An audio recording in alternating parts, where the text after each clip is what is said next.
കേരള സർക്കാരിന്റെ വിദേശ സഹകരണ ചുമതല IAS ഉദ്യോഗസ്ഥ കെ വാസുവിക്ക് നൽകിയതിൽ മുന്നറിയിപ്പുമായി കേന്ദ്രം.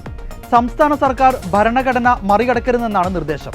അധികാരമില്ലാത്ത കാര്യങ്ങളിൽ കൈകടത്തരുതെന്നും വിദേശകാര്യം കേന്ദ്ര സർക്കാരിന്റെ അധികാര പരിധിയിൽപ്പെട്ട വിഷയമാണെന്നും കേന്ദ്രം വ്യക്തമാക്കി.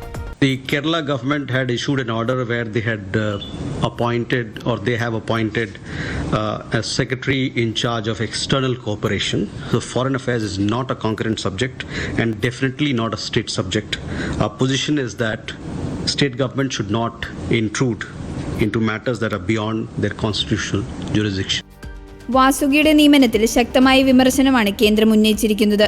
വിദേശ സഹകരണവുമായി ബന്ധപ്പെട്ട കാര്യങ്ങളുടെ ചുമതലയുള്ള സെക്രട്ടറിയായ വാസുകിയെ ജൂലൈ 15-നാണ് നിയമിച്ച് ഉത്തരവിറക്കിയത്. ഇത് വിവാദമായപ്പോൾ വിദേശ സഹകരണം കുറച്ചു കാലമായി നിലവിലുണ്ടെന്ന് chief secretary doctor V Venu വിശദീകരിച്ചു. സംസ്ഥാന സർവീസിലുണ്ടായിരുന്ന പ്രിൻസിപ്പൽ സെക്രട്ടറി സുമിൻ ബില്ലിക്കായിരുന്നു ചുമതലയെന്നും അദ്ദേഹം കേന്ദ്ര സർവീസിലേക്ക് പോയതോടെയാണ് വാസുകിക്ക് അധിക ചുമതലയായി വകുപ്പ് നൽകിയതെന്നും ചീഫ് സെക്രട്ടറി പറഞ്ഞു. ഇതര രാജ്യങ്ങളിൽ നിന്ന് സംസ്ഥാനത്തേക്ക് വരുന്ന പ്രതിനിധികളുമായി ഏകോപനത്തിനായാണ് വകുപ്പ് രൂപീകരിച്ചതെന്നതാണ് വിഷയത്തിൽ കേരള സർക്കാരിന്റെ നിലപാട്. വിദേശകാര്യം കേന്ദ്ര സർക്കാരിന്റെ അധീനതയിലാണെന്ന കാര്യം അറിയാത്തതുകൊണ്ടല്ല സംസ്ഥാന സർക്കാർ ഉത്തരവിറക്കിയതെന്നും ചീഫ് സെക്രട്ടറി പ്രതികരിച്ചു.